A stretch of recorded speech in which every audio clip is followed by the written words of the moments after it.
Valiant Hearts, The Great War is a special, unforgettable game. A narrative game set in the First World War, where the focus is not on military tactics or shooting your fellow man, but on the emotional stories of those affected by the war. Even more surprising is that it was published by one of the biggest game companies, Ubisoft, which in 2014 seemed committed to developing a large action game franchise. Assassin's Creed, the fifth part, the fourth Far Cry game. Braveheart does a good job of showing that it still sees value in small, intimate games and stories. Fast forward to 2023 and we have another surprise, the announcement and release of Valiant Hearts, Homecoming, the sequel to The Great War, which will be released on Netflix as part of the streaming mobile gaming offering. Again, this comes at a time when Ubisoft is once again expanding its aforementioned franchise. 4 new Assassin's Creed games, reports of 2 new Far Cry games. Perhaps Valiant Hearts is an exercise in concentration, a tonic for publishers, and remind people to be aware of the other side of violent war. Regardless, the return is a direct sequel to The Great War, and it certainly feels like it,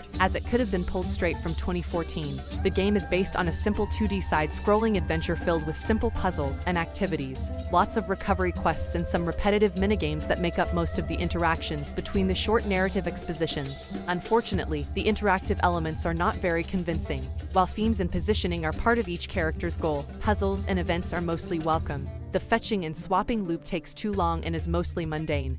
Pushing, pulling and crawling through boxes gets tiresome pretty quickly. Avoiding planes is fun, but despite the increasing difficulty, it gets old fast. The instant fail secret parts are always my favorite, especially when they drag on over multiple scenes. Although Braveheart, Homecoming is a short game, about 3 hours in total, the monotonous tasks made it hard for me to keep my attention for long. Braveheart's strength lies in the stories it tells, placing personal struggles and misfortunes in the context of momentous events that change the world. The game's clean and charming art style is also a star, clever enough to be instantly appealing, yet expressive enough to portray tragedy convincingly when needed. Homecoming is a fascinating history lesson filled with relevant and moving stories. However, the uninteresting tasks you are asked to do often get in the way. Of course, there's definitely something to be said for the game's structure given its setting. It's a game made specifically for mobile devices and published by Netflix, a service that offers streaming movies and more specifically TV episodes. It's easy to think of Valiant Hearts coming home as something designed to be presented in short cutscenes, and it's actually much better than that. 20 minutes to start a new chapter, quickly solve some simple puzzles, and pause when the current story ends naturally when the interactions start to get too tedious. Despite its flaws, The Return tells a story worth hearing and seeing. Freddie, an African-American soldier who helps the French army, returns in an important supporting role, actively focusing on his younger brother James, who enters the fight with him. They embody the story of the formation of the Harlem Hellfighters. Anna, a Belgian vet-turned-nurse, and her German shepherd, Walter, are also back. New characters like Ernst explore the reluctance of German citizens to go to war. There is also Pilot George, who seems to be very good at his job and has a strange immunity to pain.